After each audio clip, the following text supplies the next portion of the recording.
was advertised that the devil was going to put his tools up for sale. On the date of the sale, the tools were placed for public inspection, each being marked with its sale price.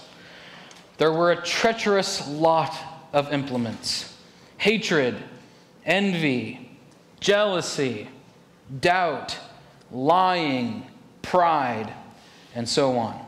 Laid apart from the rest of the pile was a harmless-looking tool, well-worn and priced very high. "The name of the tool?" asked one of the purchasers. "Oh," said the adversary, "that's discouragement." "Why have you priced it so high?" "Because it's more useful to me than the others. I can pry open and get inside a person's heart with that one. I can make him do what I choose. It's a badly worn tool because I use it on almost everyone, since few people know it belongs to me." The devil's price for the tool of discouragement was so high, he never sold it. It's still his major tool, and he still uses it on God's people today. Now, obviously, that's a fictional story, but there's some truth to that. I've been a pastor long enough to know that discouragement is indeed one of the most effective tools that the devil has at his disposal. Many times I have experienced, where we've had an awesome Sunday, or we've had a great leadership team meeting, or a powerful time of prayer, or a testimony of some miracle, or there's been baptisms. Oftentimes, I'll tell you what, whenever we have a baptism, I should pretty much expect that later that day, there's going to be some attack that's going to happen. Not from God, but there's going to be some attack that comes against me. Breakthroughs, whatever. And then wham, something is said, a critical word, a personal attack, whatever it may be, and suddenly I'm crushed, discouraged, feeling deflated and defeated. I've had moments of discouragement so strong that I've come closer than I ever imagined to throwing in the towel and quitting pastoral ministry altogether. I'm sure you have all experienced moments or seasons of discouragement in your life, whether that's related to your work or your family or your education or your own health or your spiritual walk or your finances or whatever. And I want us to ask and answer the question today: when I'm at my lowest, where is God?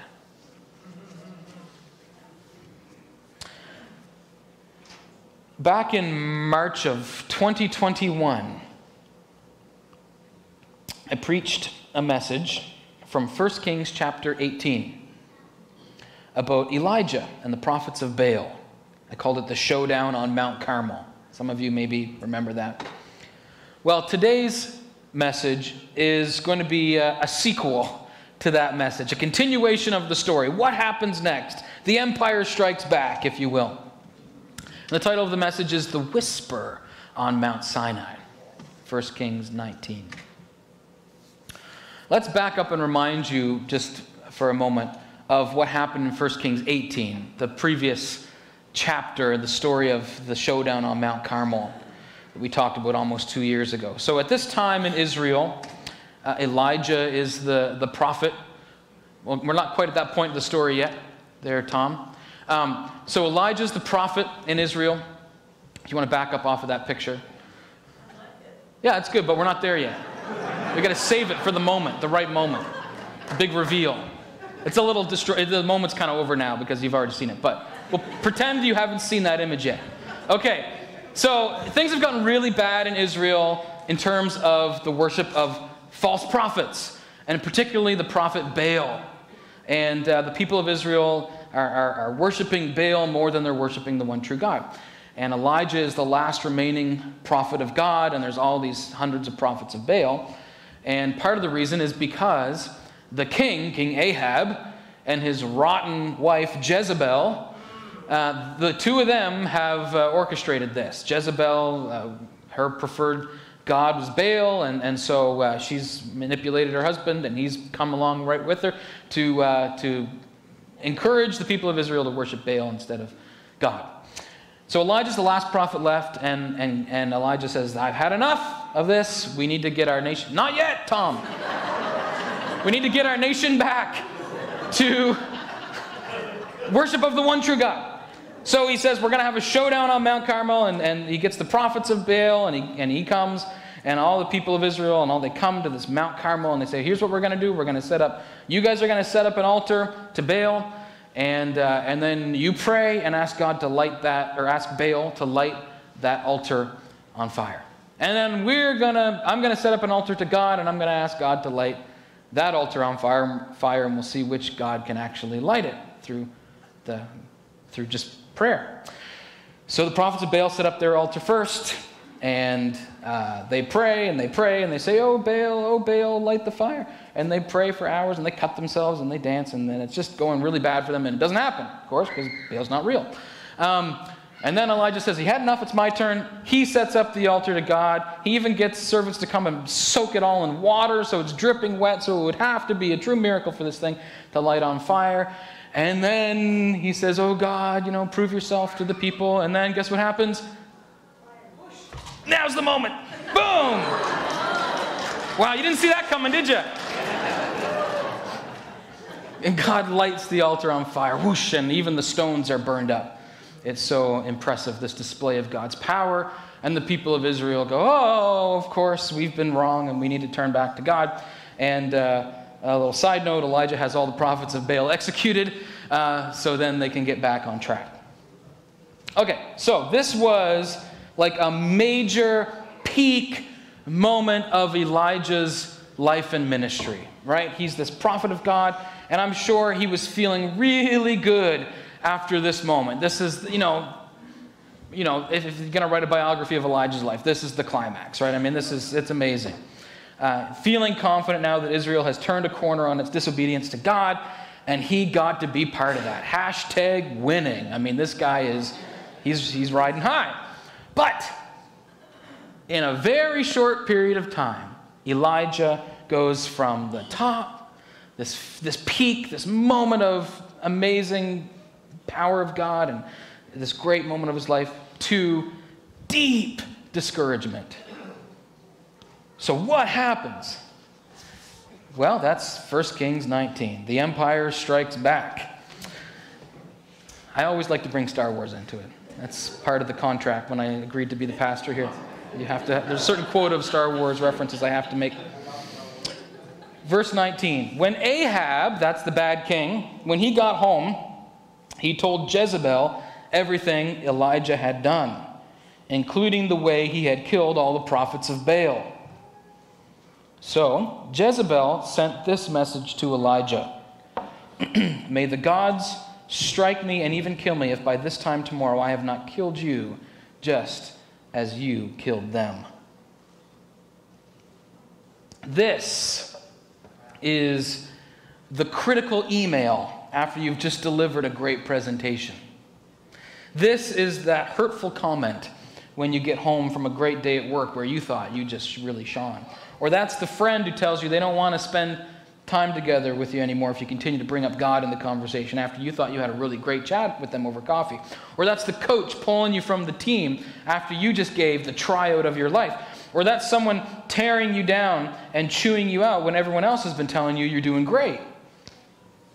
Elijah just oversaw the near eradication of idol worship in Israel and an impressive and unmistakable display of God's power. And then he gets this message from the king's wife, I'm coming for you. Sleep with one eye open. You're dead. And what do you think that did to Elijah's spirit? Well, this is what happened. Verse 3. Elijah was afraid and fled for his life. He went to Beersheba, a town in Judah, and he left his servant there, and then he went on alone into the wilderness, traveling all day. He sat down under a solitary broom tree and prayed that he might die. I've had enough, Lord. Oh, I've had enough, Lord. He said, take my life, for I am no better than my ancestors who have already died.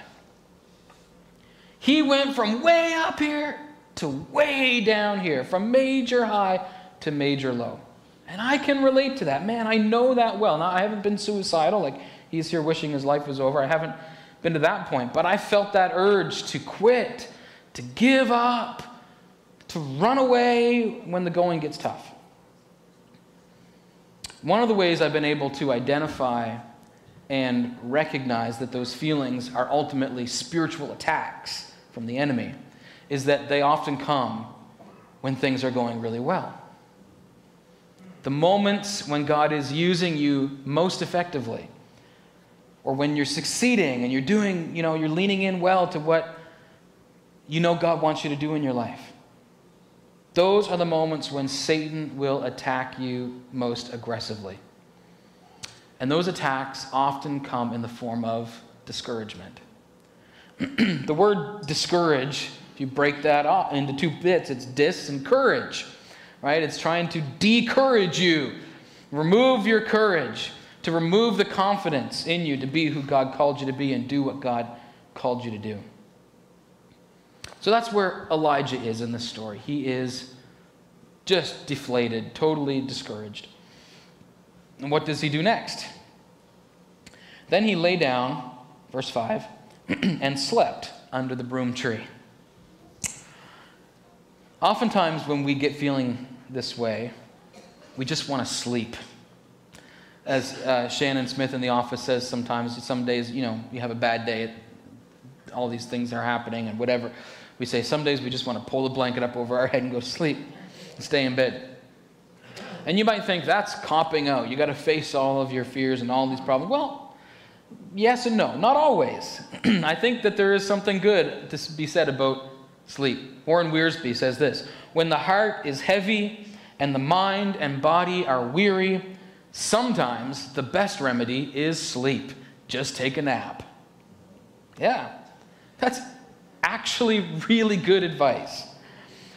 In one of my favorite books, The Good and Beautiful God, every chapter ends by offering a practical step to take to improve your spiritual life. And the very first chapter ends by recommending the reader get more sleep.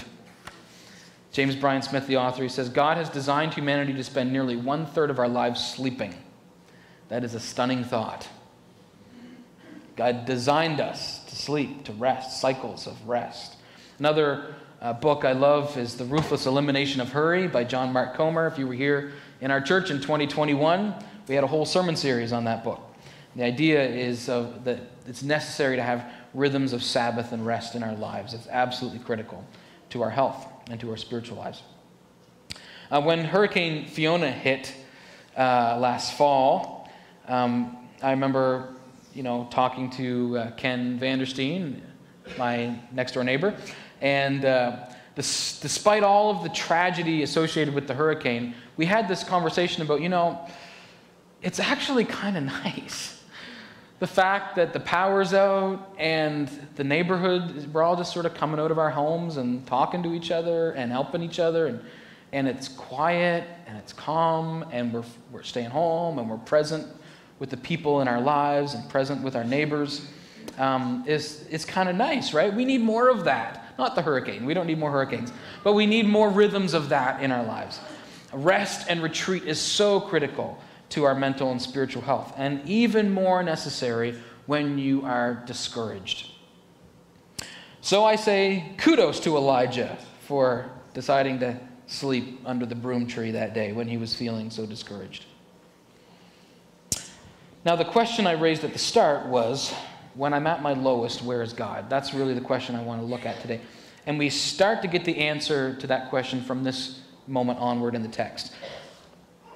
Second half of verse 5. But as he was sleeping, an angel touched him and told him, "Get up and eat."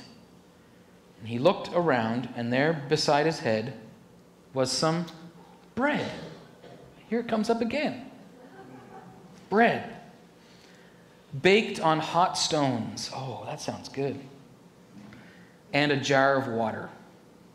So he ate and drank and lay down again.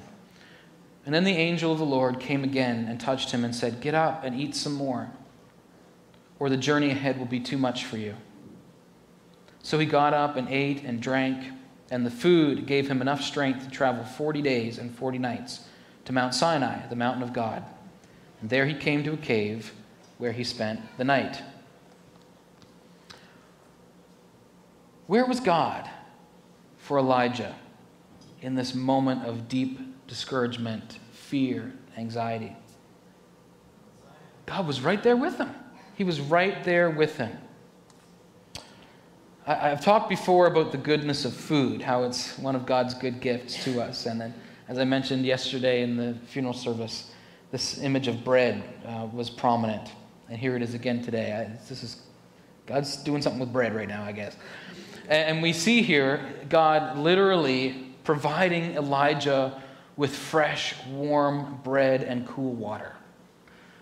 What a beautiful image. It reminds me of Psalm 23.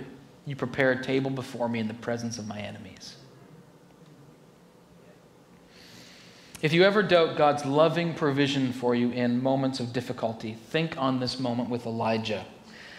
And then reflect, like we talked about last week, on all the ways, moments, and times that God provided little blessings for you over the course of your life in the moments of your own discouragement.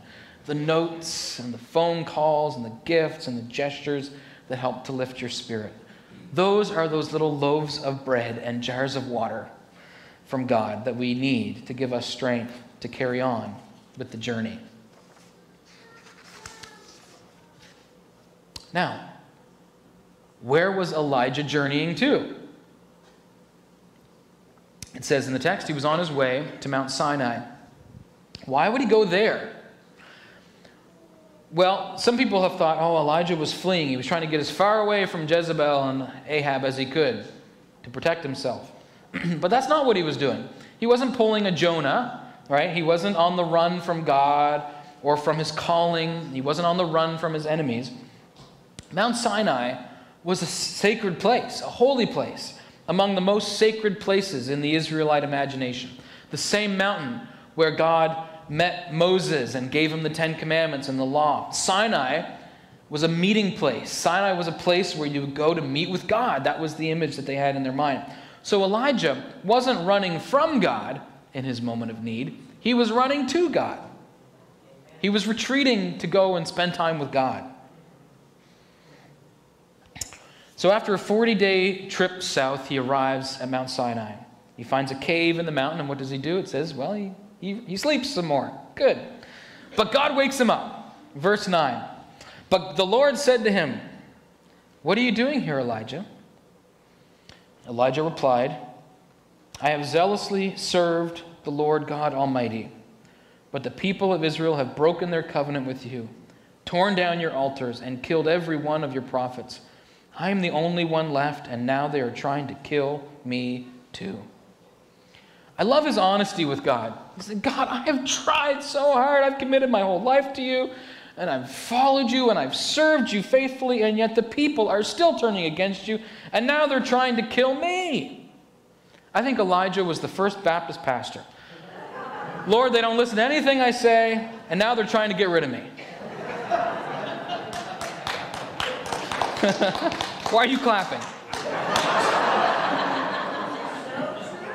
It's true. Okay, good. It's not a... All right. Now listen to what happens next. This is pretty profound. Okay, this is the real meat of the text here. This is what God says to him. "Go out and stand before me on the mountain," the Lord told him. And as Elijah stood there, the Lord passed by, and a mighty windstorm hit the mountain. It was such a terrible blast that the rocks were torn loose. But the Lord was not in the wind. After the wind, there was an earthquake. But the Lord was not in the earthquake. And after the earthquake, there was a fire. But the Lord was not in the fire. And after the fire, there was the sound of a gentle whisper. God wasn't in the wind, it says. It says he wasn't in the earthquake. It says he wasn't in the fire. he was in the whisper. What's this about? Well, you've got earth, wind, and fire. That would make a good name for a band, don't you think? Those big, loud, scary things. Earthquake, wind, fire. Well, why did God bring all of that upon Elijah in this moment? It says he wasn't in them, but he brought these things. He made these things happen.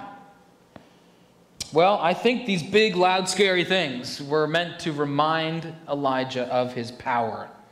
At moments of discouragement, when we feel like giving up, sometimes we need that reminder that God is bigger than the problem we're facing. Like I said last week, let God do the shouting for you. He can fight your battles for you if you will let him. But it's interesting that the text said God wasn't in those things. And what I think that means is that that was not the primary way that God wanted to communicate with Elijah in this moment. It was rather the gentle way, the gentle whisper, or as the King James Version says, some of you grew up with the King James Version, what does that say? It says, the still small voice. There's a time and a place for the dramatic work of God. Those are those rare and spectacular Mount Carmel experiences. And sometimes God shouts to get our attention. But I would say that most of the time, God speaks to us in tones of gentle love and quiet persuasion. Most of the time, it's not the fire of Mount Carmel, but the whisper on Mount Sinai, where we hear God speaking most clearly. We may be looking for a big, flashy sign from God, when more often than not, God is already communicating to us in more subtle ways, if only we would tune our ears to listen to the Spirit. I love this story. Let me sum it up this way. Elijah is deeply discouraged. He's afraid. He's upset. He's at a very low point after having had a very high point. And he retreats. He rests. He sleeps. God meets him there. God provides for him in the midst of it. And Elijah continues to pursue the Lord. He goes on a journey, a pilgrimage, you might say, a sabbatical, you might say, to a sacred place where he finds God meeting him in the stillness. So, the answer to the question, when I'm at my lowest, where is God? It's this: He's with me. He is with me. He will never leave me or forsake me. He's providing for me. He's speaking to me. And he's restoring me. Because this is not the end of the story of Elijah. The rest of the story is that God speaks to Elijah on the mountain, and then he sends him on a mission back to his people to appoint new political leaders and his own successor, Elisha, as the next prophet of God. Then Elijah returns home and he gets back at it, to the work that God called him to do. He has more work to do. But what about Jezebel and this threat on his life? Is he walking right back into his own doom? You know, is he going to have to face this after all? Well, God promises Elijah that he will deal with Jezebel, which is exactly what happens down the line. And Elijah never has to worry about her ever again. And as for the threat on his life, it turns out that Elijah never even dies at all. He's one of the only two people in the Bible that didn't die. I guess Jesus too. Well, he died and came back to life. But Elijah goes straight to heaven. God takes him, zips him off to heaven. It's easy to get discouraged, I know, because I struggle with discouragement sometimes. Discouragement is one of the deadliest tools of the enemy. But I want you to leave here reminded that God's got you. He knows you. He loves you. He has purpose for you. And he'll deal with the things that are discouraging you. He will fight the battles for you. Your job is to lean into him, to trust him, and to slow down and rest your body and your mind, to find a quiet place to spend time with God and listen for his still small voice. God says, "Be still and know that I am God." It's in all of that that we will be raised back up, restored, and revived. I had a few more things I was going to say, but for the sake of time, we're going to end there. God is in the small thing. He's in the gentle whisper. His power is made perfect in our weakness.